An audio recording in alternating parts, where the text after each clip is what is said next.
The desperate call. The Grand Hall of the Galactic Commonwealth fell silent as the emergency transmission began to play.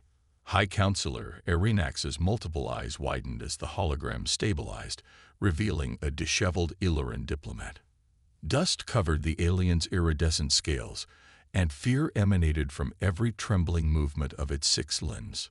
"Please," the Illyran begged, voice cracking with desperation. "Something is consuming our outer colonies. It devours entire star systems. Our people.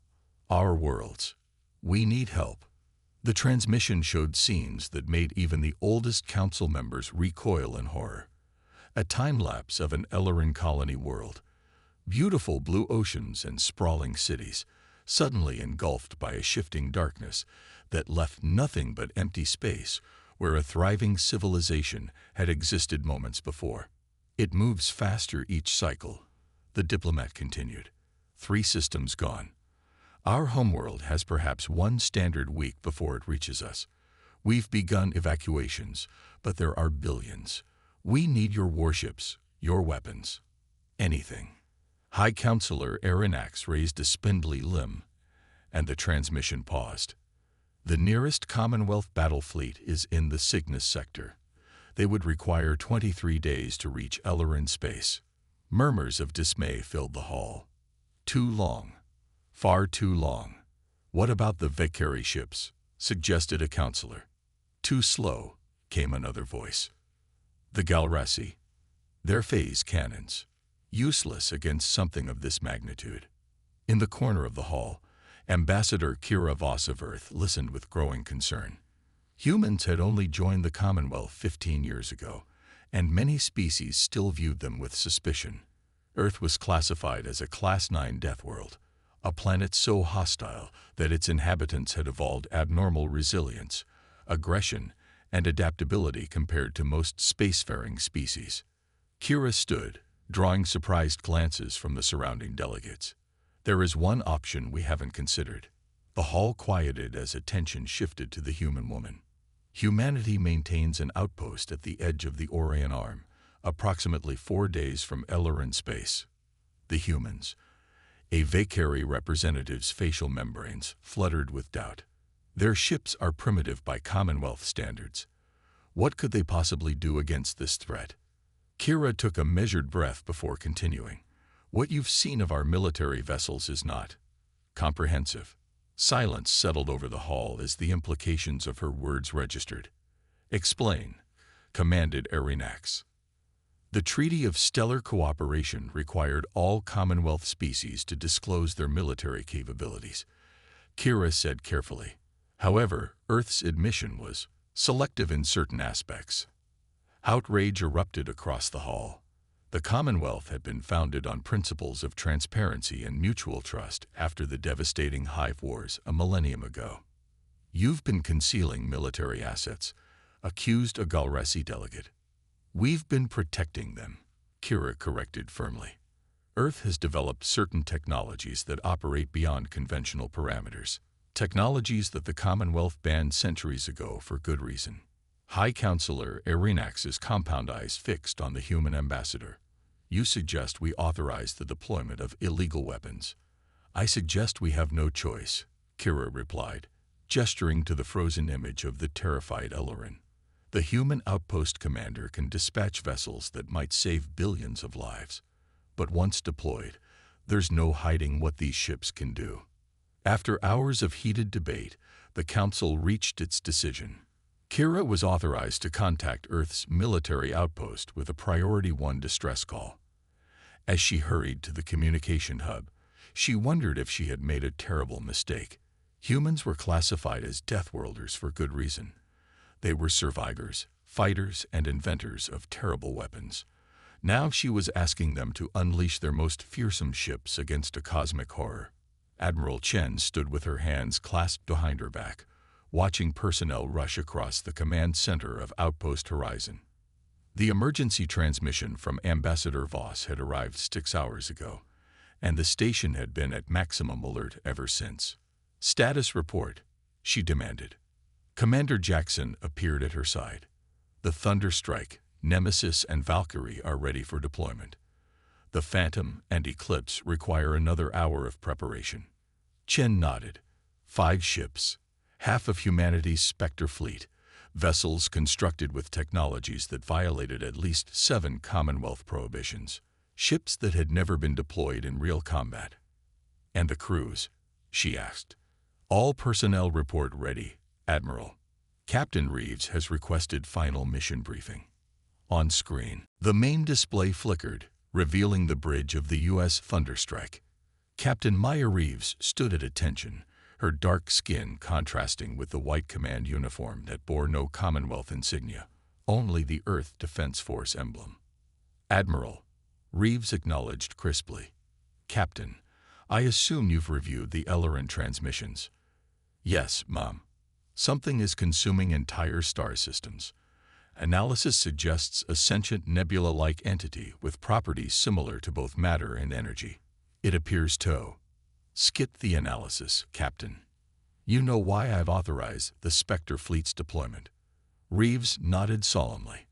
Once we engage this entity, the Commonwealth will know what we've been hiding. Precisely. Admiral Chen's expression hardened. For 15 years, humanity has maintained the fiction that our ships operate within Commonwealth technological parameters. That deception ends today. The diplomatic consequences are Ambassador Voss's problem, Chen interrupted. Your mission is to save the Ellerin homeworld and neutralize this threat by any means necessary. Understood, Admiral. Reeves hesitated before adding, and the restrictions on the dimensional fold drives and the phase disruptors lifted. All experimental weapons systems are authorized for deployment.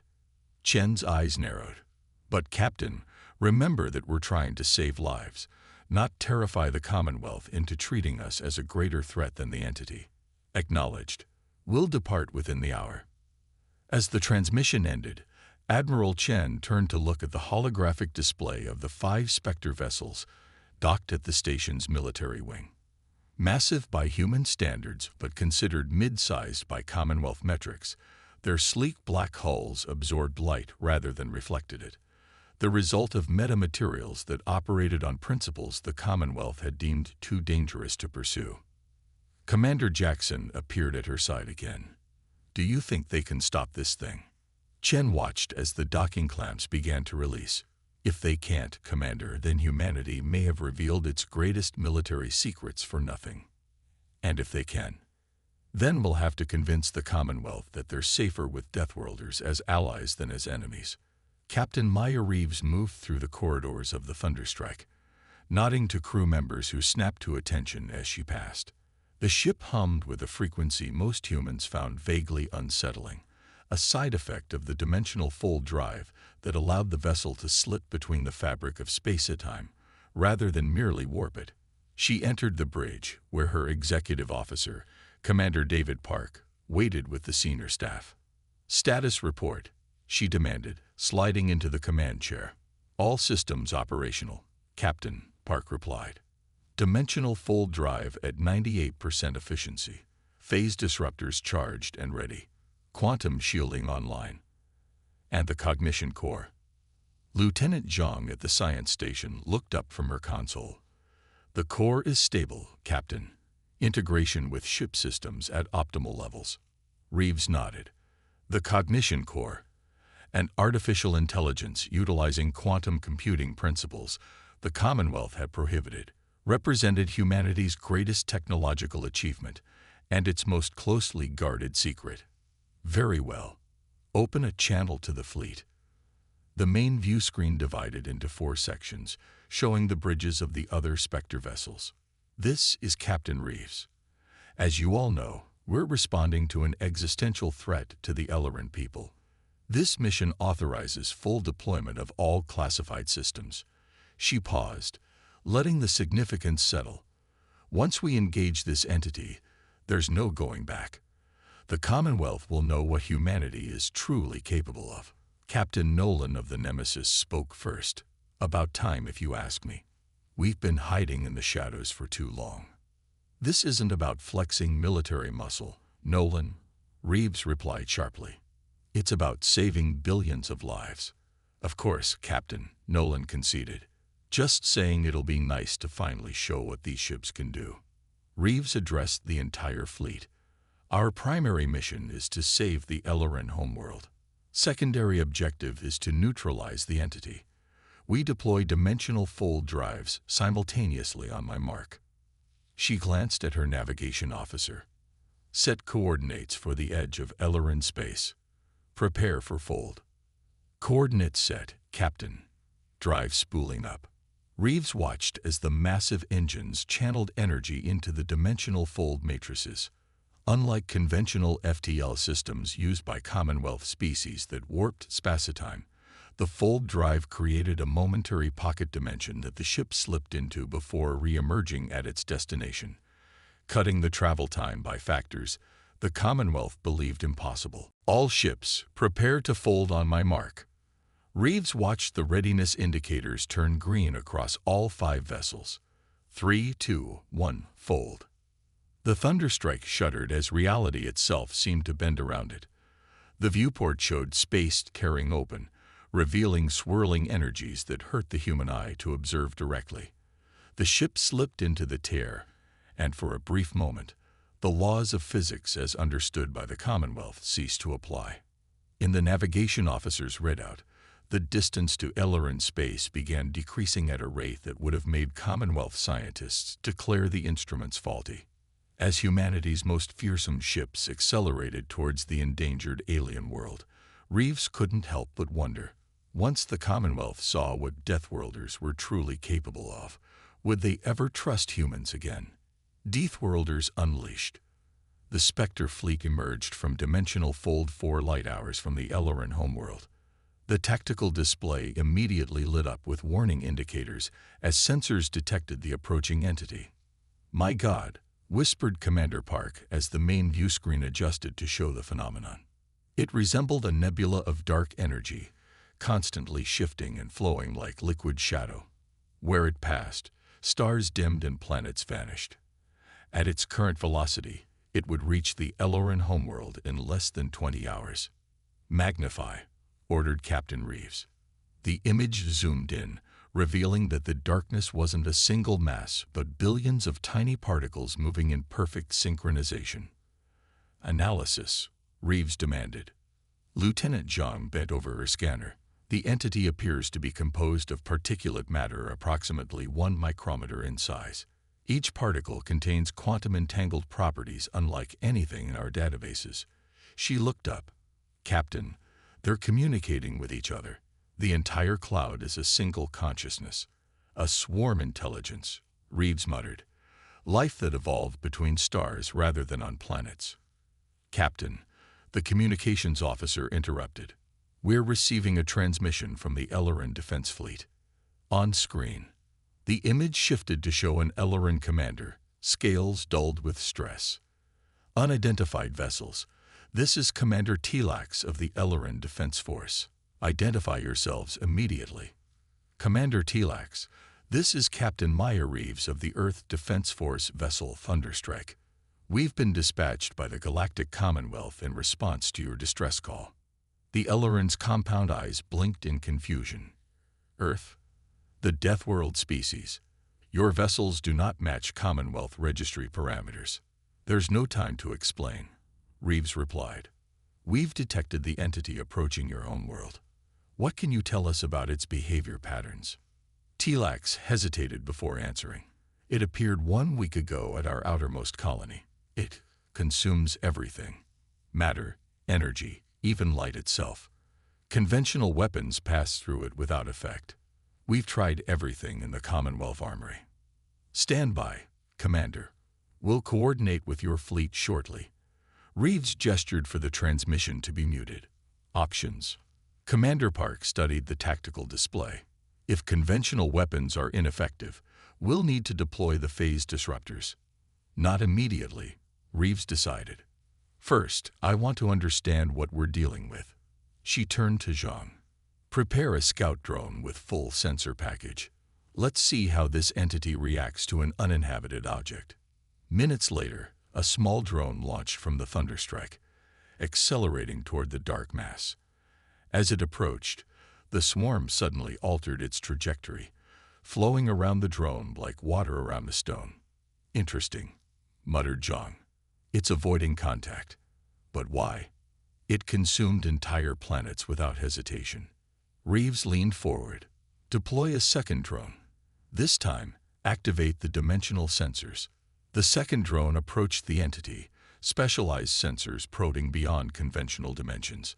Immediately, the swarm's behavior changed dramatically. It surged toward the drone, enveloping it completely. "Drone lost," reported the tactical officer. "No," corrected Zhang, staring at her readouts. "Not lost. Transformed. The particles have absorbed the drone's molecular structure, including our technology." Reeves's eyes narrowed. "It's hunting technology. It consumed the colonies to access their tech." "Captain," Park interjected, "if it absorbs our ships, it would gain access to dimensional fold technology and phase disruptors." Reeves finished grimly. "Contact the fleet. New strategy. We engage at maximum range with conventional weapons only. No dimensional tech unless absolutely necessary."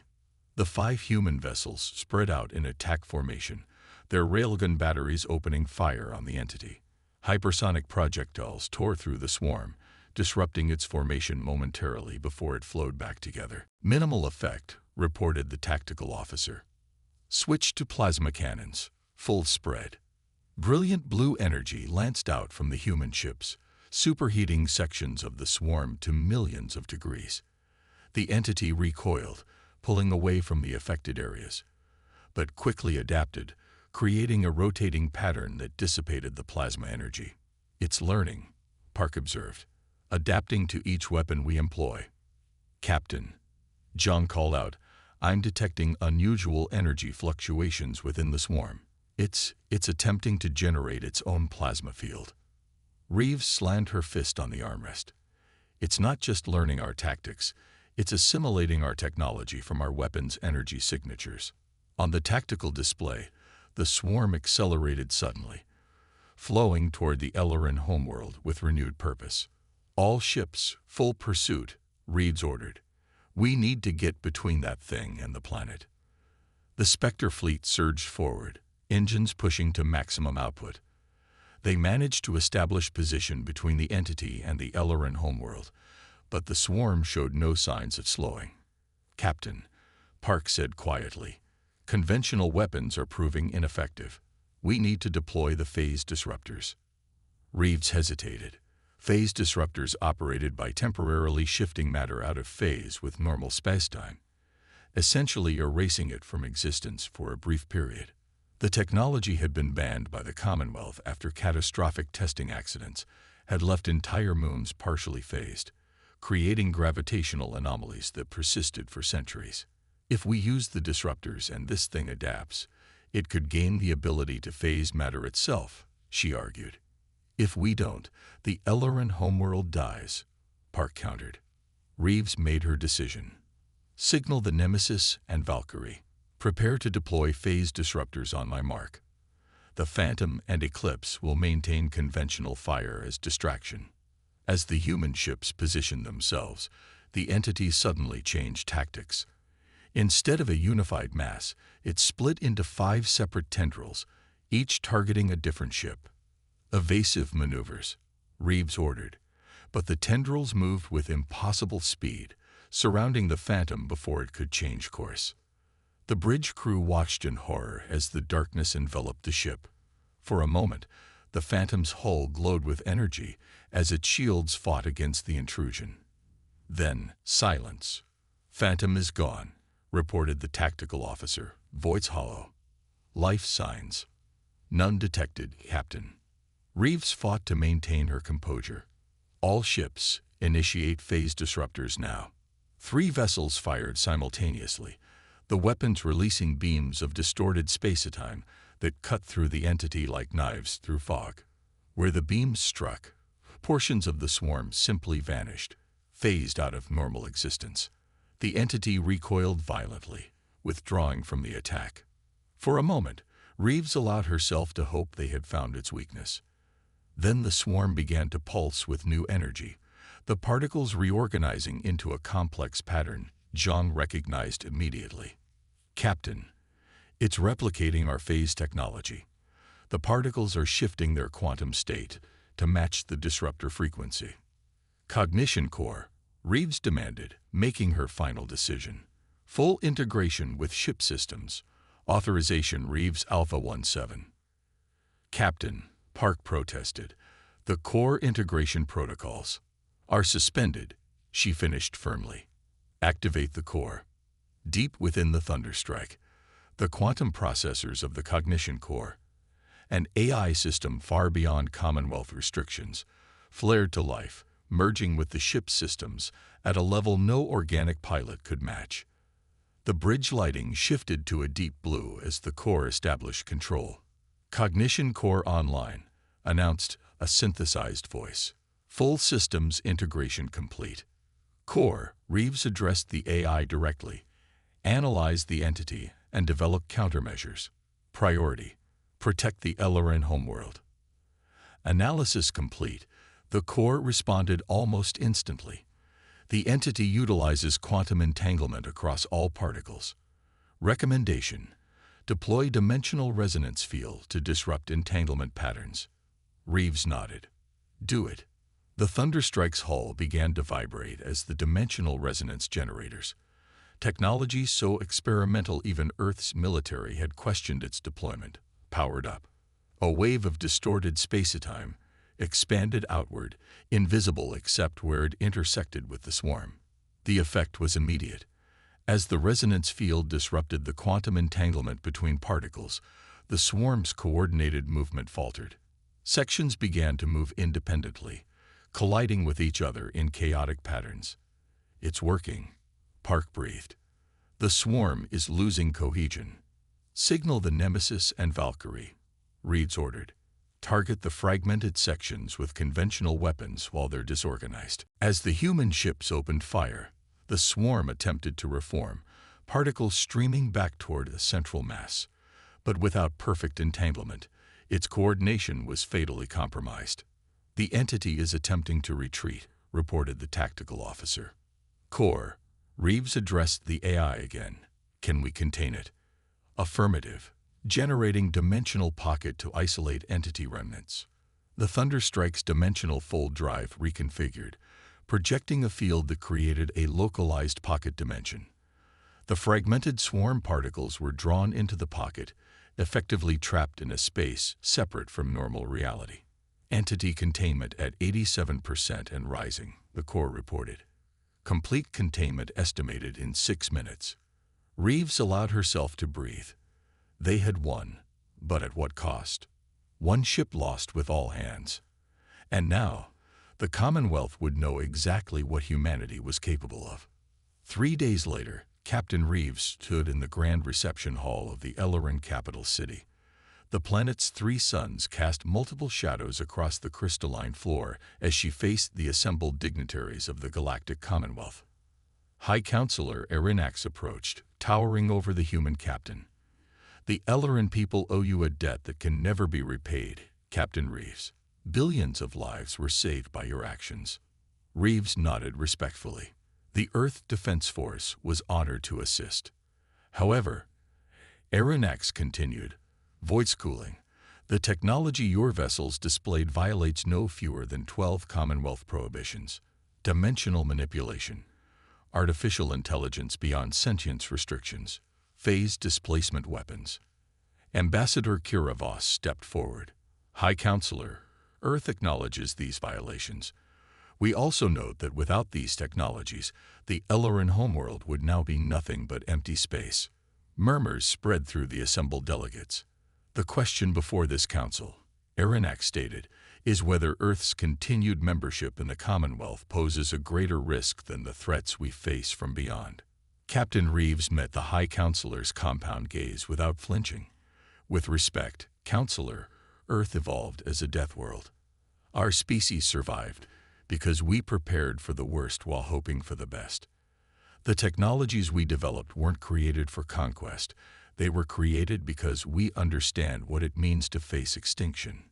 She gestured to the view screen showing the contained remnants of the entity, now safely held in a research facility. That entity wasn't the first threat to consume entire civilizations, and it won't be the last. The galaxy is filled with dangers the Commonwealth has never imagined. Erinax's head tilted in the Ellerin equivalent of thoughtful consideration. Are you suggesting, Captain, that the Commonwealth needs Deathworlders? I'm suggesting, Reeves replied carefully, that perhaps Deathworlders evolved for a reason, not to conquer, but to protect. As the council erupted into debate, Reeves stepped back to join Ambassador Voss. That was quite the speech, Voss murmured. Do you believe what you said? That humanity's purpose is to protect? Reeves watched the alien delegates arguing over humanity's fate, the fate of a species that had revealed its most terrifying weapons only to save lives. I do, she answered finally. But I also believe that the most dangerous predators are often the most devoted guardians. The Commonwealth needs to decide whether they can accept such dangerous protectors. Outside the hall, the three sons of Elora continued to shine on a world that still existed because humanity had answered a desperate call with their most fearsome ships. Vessels built by Deathworlders who understood that survival sometimes required terrible weapons and the courage to use them.